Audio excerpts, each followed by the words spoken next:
If you're an entrepreneur and you've experienced any of the following, then this video is for you.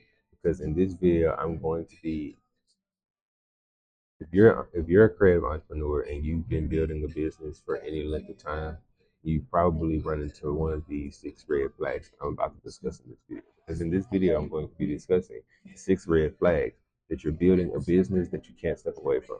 And most of us have run into the situation, um, and most of us creative entrepreneurs run into the situation to where we love doing what it is that we do, and we love the interaction that we have with clients and customers and things of that nature, but it's draining us of our time and energy where we don't have any time or energy to do anything else.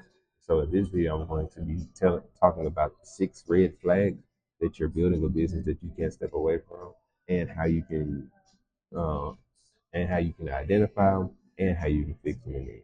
So without further ado, my name is Morgan Winfrey. I'm a six-figure entrepreneur, as well as I'm a six-figure entrepreneur as well as a business owner.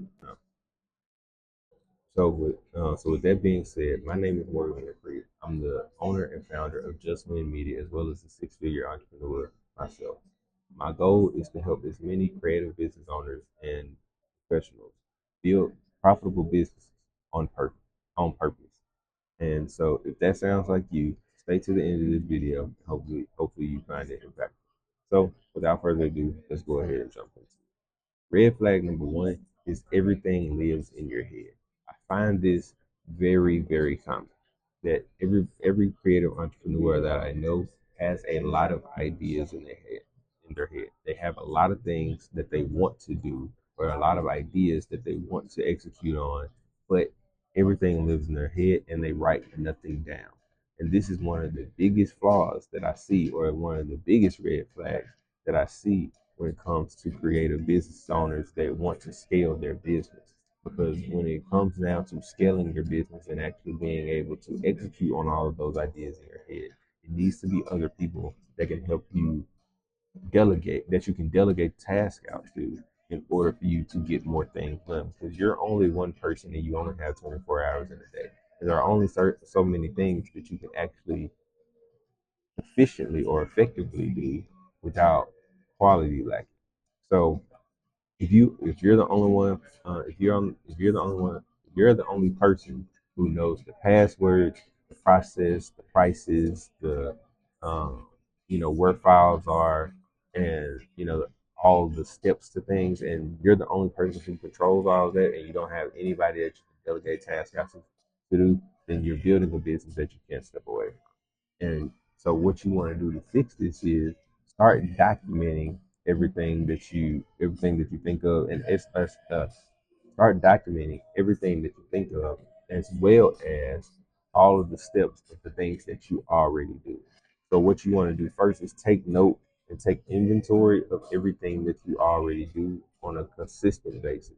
So this goes for posting, this goes for, if you're editing, if you're videos, how you deliver your services, how do you create your products and things like that. These are all the things that you want to take inventory of and actually write down what your SOPs are, your standard operating procedures. Basically, what are the things that are repeatable that you can do every single time? Because once you have a system in place, then you can easily give that document to somebody and be like, this is how I do this: step one, step two, step three, step four, step five. And it'll make it a lot easier for somebody else to jump into the role if you needed to step out, or if you needed to go get to a conference and work still needed to be done. At least you don't have to worry about uh, uh, people having to wait on you to get done with your thing, or potentially missing out on opportunities because you have client work that needs to be done.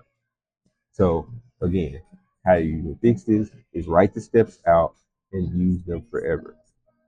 And this can be something like checklist. This can be something, let it be a checklist of the things that you do the most. Like I said, whether it's the editing, whether it's the file, whether it's the actual service itself, the product creation itself, and things like that. Actually write these things out and document them on a Google Doc, or in a Word doc that you can actually print off, or at least save in a SOP folder in your file system in order for you to save and share with other people later as you start to build your team. You want to make sure that you're not trying to do everything by yourself, and that you eventually, or at least be thinking long term when it comes to everything that you do. So things like presets, things like templates and things of that nature, those things make it a lot easier for somebody else to be able to step in and feel the role of what it is that you do in order for you to free up your time. Because at the end of the day, we're not in business to be doing all the work ourselves. We're in business so that we can help others create a bigger impact and be able to, get more time free. Sign number two. Sign number red flag number two. Red flag number two is sales depend on your personality. So basically, this means that you don't have any type of salespeople, sales team, salesperson, or anything like that. You are the salesperson, and if you're not the one that's doing the selling, then no sales get done. Basically, what this means that if bookings happen only when you post, or when you pitch, or when you reply to DMs, then you don't have a system that can sell without you being. Again, this goes back to those SOPs and those documents and everything like that. Whatever it is that you do, you want to be able to document those, but you also want to be able to hire on people or contract people in that can do that type of work for you. And this is going and stick around because I'm gonna actually add in a bonus red flag that most creative entrepreneurs don't realize when they're going through this whole building a business process. So this is how you fix it. I want you to turn every pitch into a script. I want you to document and I want this goes back to documenting because a lot of this is just really documenting and creating systems. The point of creating of documenting things is so that you can create systems for you to be able to hand off to somebody else and to just make the job repeatable and easier for the next person. If people know what to do, they don't have to figure it out. You don't have to be wondering, okay, what didn't work and things like that. It makes it easier to optimize when you actually have something to optimize. When you don't have anything written out or things like that, then you're just jeopardizing yourself later on down the line when you do start bringing on team members and people just doing things just based on what they think is best instead of a proven process that you've used that's gotten you to that point in the first place. So what you'll want to do is you'll create a script and you'll create these reply templates where you can, and this can be simple, to start off with. Like I said, it can be a Google Doc, it can be a Microsoft Word document. This can be even if in your notes on your phone. This can just be something that is like, okay, this is what I say when I open up. This is for cold replies. This is for cold outreach. So I have cold outreach, and then I'm like, this is my intro. This is my next step. This is the next thing I say. This is the next thing I say. If they say this, this is what I say. If they say this is what I say. Because if you're given the fact that you're the first one to do that task, then if you bring on anybody, especially if they're newer, if you're trying to bring on your friends, something like that, if you give them that template that they can just go by and just like, just do this, just do this, just do this, insert their name here, insert their business name here, insert their problem here, insert, those type of things. When you're able to do that, then it makes it easier and it shortens that learning curve of somebody who has never been in your business, don't know anything about your business, thing like that. It makes it easier for them to get people in the door. So this can be, your interest, get them to the form, and then you can still handle, the calls and things like that. But at least you'll be able to delegate, hey, I need you to just do cold outreach for me today. This is the script that you need to go by. Just do this, copy paste it to everybody, or call people and just say the same thing over and over again. Just and do a little bit of research on your client and everything, and make sure that you're just using this and just do that for me because that saves time. Because cold outreach in itself is very time consuming, and so if you can systemize that, if you can optimize that for somebody else to do, then that's beautiful, and then your business can grow without you having to be the one that does all of those things. Red flag number three. Red flag number three is every job is custom from scratch. Um, so not two projects are alike. Well, if not two, if two projects, if no two projects are alike, let me try that again. If no two projects are alike, and you rebuild, you're basically rebuilding the plane while you're flying. So let me re-say that. If no two projects are alike, you're basically rebuilding the plane while you're flying. You need a repeatable system. You need something that is predictable for not only you but for your team. Again, this goes back to the whole SOP. Everything that I'm saying stems from the very first red flag. So if you get the very first red flag right, a lot of these things will start fixing themselves already. So that first red flag is that everything is in your head. You do this, you do this, you do this, but you the only person that knows this stuff. So once you start documenting all this stuff, then a lot of this stuff becomes a lot easier. So let's just take a photographer, because I was a photographer in my past life. Let's just take photography for example. If you are a photographer and you know and you want to productize or you want to systemize your shoots, let's just say if you want to, so because I don't know where my audio stopped at, but let's just say you're a photographer and you want to systemize your photo shoots. Well, what you'll want to do is think about, okay, where does the process start? So it's like once they get into your system, once they fill out the form, what's the next thing that they need to do? They're generally probably going to have to get on a call with you. Once they get on the call with you, what's the next step? Do you send them the link? Do they find the link on your website? What makes the customer journey easier? And this is basically mapping out the customer journey as well as mapping out your implementation journey. You want to map out that entire process, the whole process of your service or your product or whatever. You want to map that whole thing out just so that it's easier for you to explain to new hires and new people that you're bringing onto the team. So if I bring on another photographer, I'm like, okay, this is the process that we generally go through. Once they fill out the form, we call them within an hour. Once we call them within 30 minutes, and then once we call them within 30 minutes, we'll generally that's just to see what package they need. We prescribe them the package that they need, and then we go ahead and book them right then on the spot. Once we book them right then on the spot, after that they'll get a confirmation email. And after they get the confirmation email, we'll wait about 3 days and we'll send them this. And then after that, we'll actually, confirm with the makeup artist, we'll confirm with the hairstylist, we'll confirm with the stylist and everything like that. And then we'll have those emails being sent out to keep constant communication up. And then after that, then we have the email to go, email and an SMS text that goes out to them right before the day of the shoot, and then an hour before the shoot. Once we have the shoot, then we go through each outfit one at a time. We go through the mood board, and you just go through the whole process, and it's a lot easier to explain all of this because, especially if it's repeatable with everybody, and of course you'll have different packages or different offers, so you'll have to tweak it to each one. But if you know what happens every time for everybody, then you're not having to rebuild the plane as you're flying.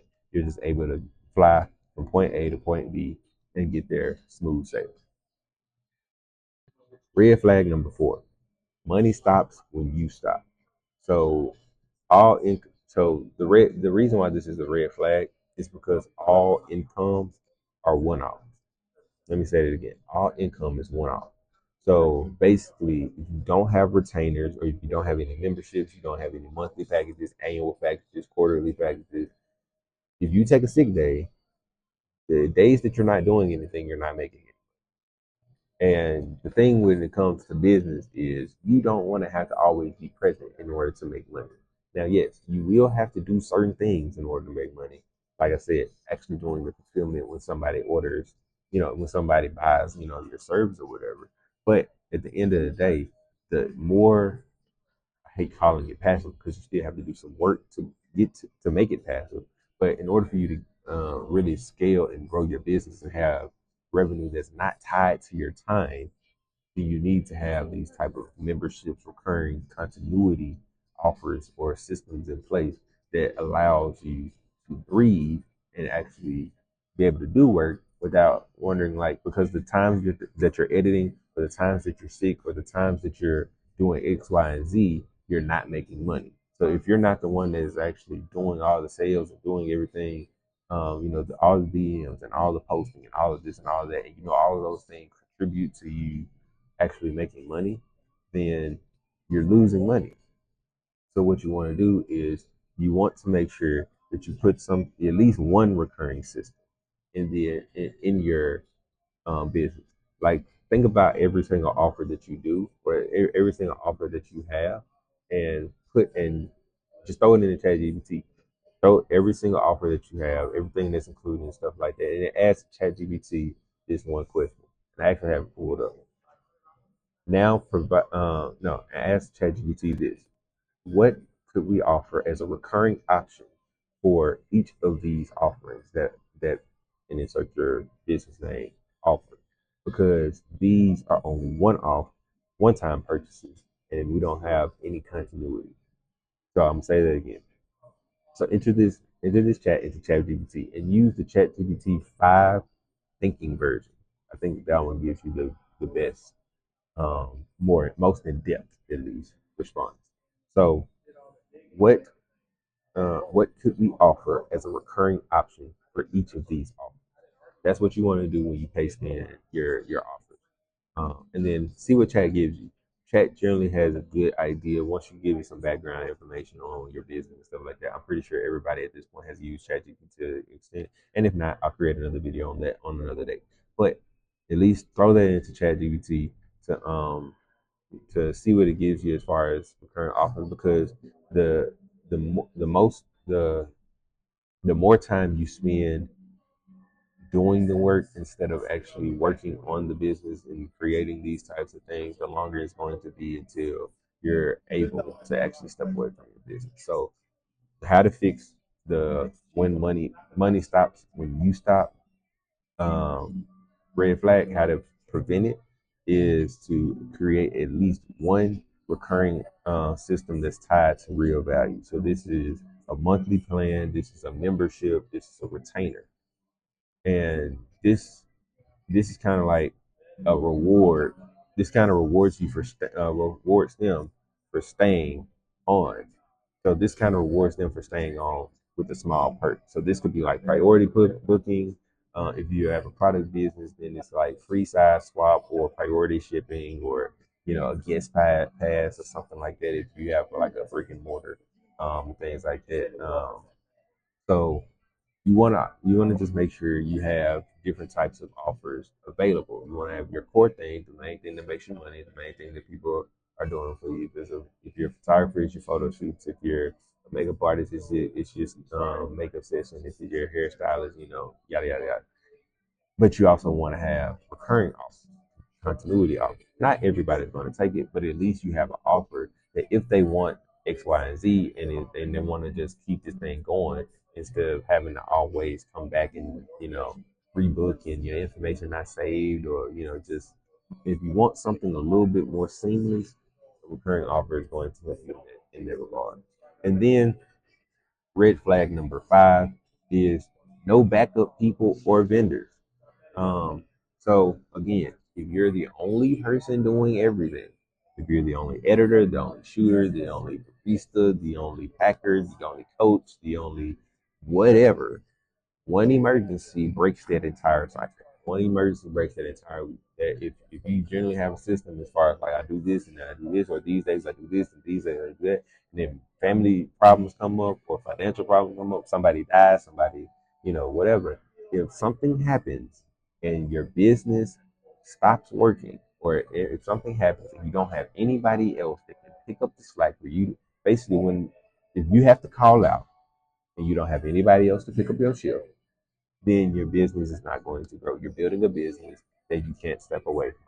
And that's the biggest thing that we generally run into, because we want to be the one that does the thing. We want to be the one that does everything in our business. We want to be the one that edit because we have a specific style. We want to be the one that shoot because we have a specific style. We want to be the one who creates the thing because we the only ones who know how to do it. Like I said, everything branches off of that very first red flag. If you take everything out of your head and write it all down, document it, and things like that, you'll start realizing, hey, I can actually give this to somebody else. Hey, if I actually document this, then this could be in video format, this will be in document format, this can be in audio format. I don't care how you do it. Just document your process. Document everything that you're doing because that makes it easier for you to delegate tasks. And that's the whole thing that this boils down to, that this red flag boils down to, is delegating. Learn how to delegate. Cross train one helper on your checklist, on your SOPs, on everything that is that you, and then, or just that one specific job. Not even everything that you do, but that one specific job. So if you're an editor, if you have a specific way, and I'm using editor because I'm a photographer by by trade nature and stuff like that. So that's just the first thing that comes to my mind.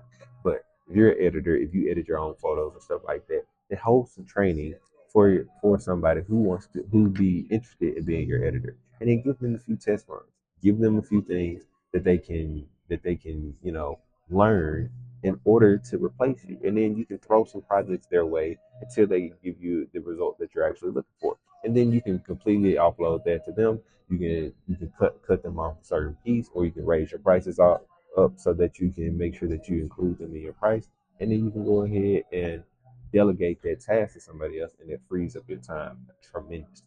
Then the next thing would be social media graphics. You have somebody, if you create the social media graphics yourself and you have a specific way that you like them to be done, or like them to include certain information that you would like for the flyers to have and stuff like that, then you would train somebody on that if you have that type of knowledge. Or just hire professionals who already know how to do the thing. That's even a pro tip. Hire, and here's a pro tip: hire somebody who already knows how to do the thing. Instead of you having to train everybody on what it is that you do, hire professionals to do the things that you are not good at. Red flag number 6 is there's no weekly rhythm or numbers. Basically, you do not track. You do not track it. Basically, red flag number 6 is you don't track metrics. Um, yeah, red flag number 6 is that you don't track metrics. You cannot scale what you do not measure. You cannot grow what you do not measure. So if you aren't tracking your metrics, if you aren't tracking your numbers, you basically don't know how many shoots you had, or you don't know how many bookings you have, how many purchases you have, how many leads you got, how many sales appointments you got, how many what's your LTV, what's your LTGP. You don't know what your AOV is. You don't know what a lot of these numbers, there are a lot of these acronyms that I'm saying is because you don't track your numbers. And if you don't track your numbers, you don't necessarily know what you need in order to scale. You don't know what you need to focus on. You don't know what you need to hone in on in order for you to scale. And so a lot of the times what I see happening here is that entrepreneurs, the creative entrepreneurs specifically, want to scale their business and want to be able to step away from their business, but they don't know exactly what to do because they don't know exactly what's going on in their business in the first place. They don't know how much money they're spending versus how much money they're losing. They just know that they have enough to pay their bills, and that's about it. And that's one of the things that tends to bottleneck a lot of, or that's one of the things that tends to hinder a lot of creative entrepreneurs, is the fact that they believe that they know what they're talking about when it comes to I'm making X amount of money and things like that. But if you don't know anything more than how much money your bank account says at the end of the month, and don't know anything about CAC, don't know anything about LGTV, you don't know anything about LTV, you don't know anything about AOV, you don't know anything about, and all of these things: lifetime gross profit, lifetime value, average order value, and things of that nature. If you don't know a lot of these things and a lot of these metrics in your own company, you can just take this one prompt that you can use with ChatGPT and just ask, based on my business, what metrics do I need to know in order to scale?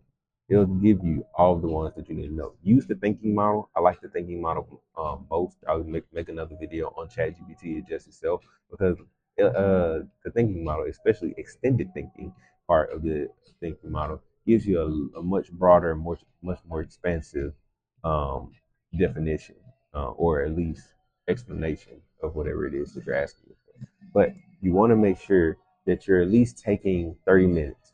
Could be an hour. Take about an hour. Take about 30 minutes to an hour on Mondays at the beginning of the week. This could be on Mondays, it could be on Sundays, whatever. but take at least 30 minutes to an hour at the beginning of your week and actually sit down with the team or sit down with you and yourself and sit down with a coffee, your laptop, a notepad, and a pen and write down or go through every single thing that your business goes on. So this could be from production, this could be the pipeline, this could be your social media platform, this could be the money. How much are we spending? How much are we making? How many leads do we get? Are we getting, every week? How many calls are we getting? How many appointments are we actually? How many bookings are we actually closing every week? How long are people actually staying? How much are people spending over time with us? How long does somebody actually stay with us? And so, things like that. Are there things that we can improve on? Like what's the sales conversion? Like out of every lead that we get, how many of them are actually going into the next phase as far as, a sales call or actually booking the appointment or things like that. Like what are we doing in those areas in order for us to push? And so if we don't understand our numbers, because numbers don't lie. So if we don't understand our numbers, then we're leaving ourselves like we're just throwing a dart in an abyss. And we don't want to be throwing a dart in the abyss because at that point we're just aiming and just praying. We're just spraying and praying, as we like to say in the photography realm. You're just spraying and praying. You don't really have a target. And if you don't have a target, you don't even know when you've made any type of stride for real, any type of progress for real. So you want to make sure that you understand what your numbers are. And so bonus tip number 7, you're building your business brand with your personal brand instead of building your business brand from your personal brand. Now let me explain what I mean by that. What I mean by saying that you're building your business brand from what I mean by when I say what I mean by saying what I mean by when I say you're building your business brand from your, with your business, what I mean when I say you're building your business brand with your personal brand is that, and I see this all the time when it comes to creative business owners and creative entrepreneurs, but they're using their personal brand on their business page to build the brand. That's everything is centered around the personality of the founder, the owner, the user. And it can get very confusing because if you're not the one that's doing the thing, then you're the one, then your business, people feel like they're kind of getting played. It's kind of like a bait and switch. It's like I get you in, but somebody else is going to do the thing. And while in a sense, that's technically how you kind of want it to be done. It's not honest. It's not truthful, and also it's limiting because there's a ceiling. Because if people feel like if you don't do it, then I don't want it to be done. Well, that gives you a different kind of leverage. It gives you something that you can actually lean into, and what that is the ability to charge premium for you doing the thing. So your personal brand, you doing the thing, your time is the most valuable asset. Your time is the most valuable asset that you have. So if people want you to do it, then you can charge premium for it, especially if you have a team. Because then that's a component of your offer that now you can leverage. It's like, okay, either I can do it and it's gonna be $5,000, or my team can do it and it'll be $3,000. That difference is 2,000. That's a $2,000 difference just for you doing it. Your business will still make money, but it'll make more money if you're the one that's doing it because your time is valuable and you can't get your time back. You can always make more money.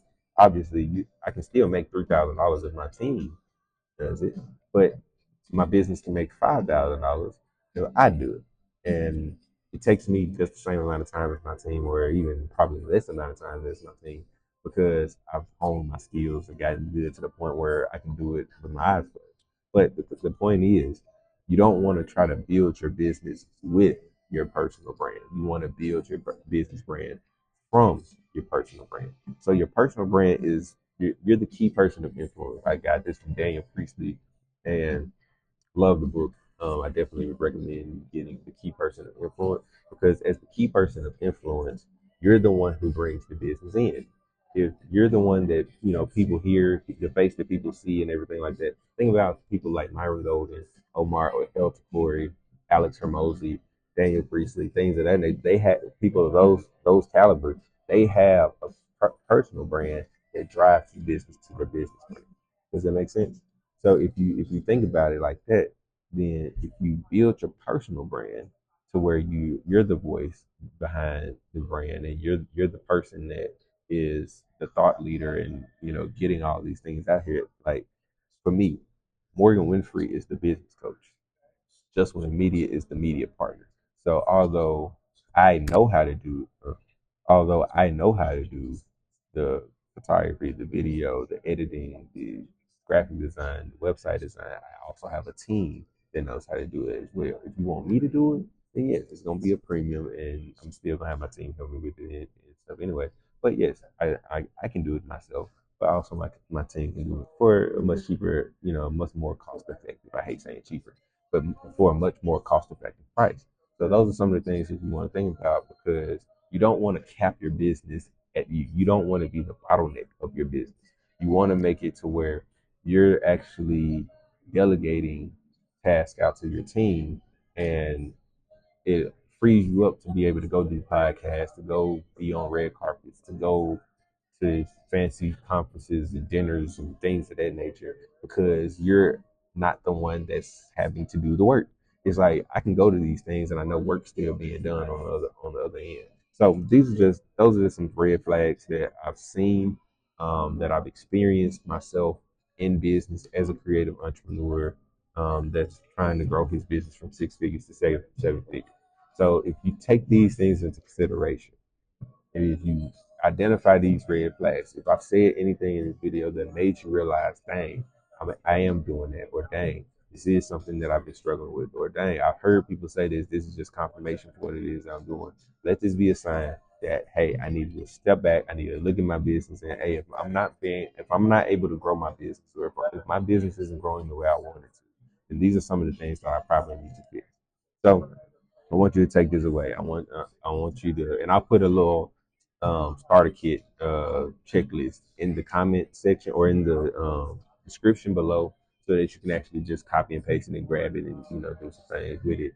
I also have a blog about this whole thing on my website. I'll put the link to that in the description as well, and things like that. And if you want help with this, or if you just would like to get more information just like this, I do have a Skool community called Profitable on Purpose. This will help you this will help you build your business structure. It'll help you price your offers and land your first or next ideal client within the first 90 days of you joining. We get, and they'll give you access to me. We have weekly coaching calls. We have weekly Q&A calls. We have just one-on-one, conversations where I can sit down and really look deep into your business and really, get to know where are you actually held up at. What are some things that you can actually do today that can actually make big differences by tomorrow or within the next couple of days, but especially within the next 90 days. And if you would just like to keep, getting, if you would just like to keep getting information like this on how you as a creative business owner, can scale your business profitably and purposefully, and just hit the like button, share this with a friend, share this with another creative business owner that you feel like this will help. And I will see you guys on the next video. Hopefully this blessed you. Peace out.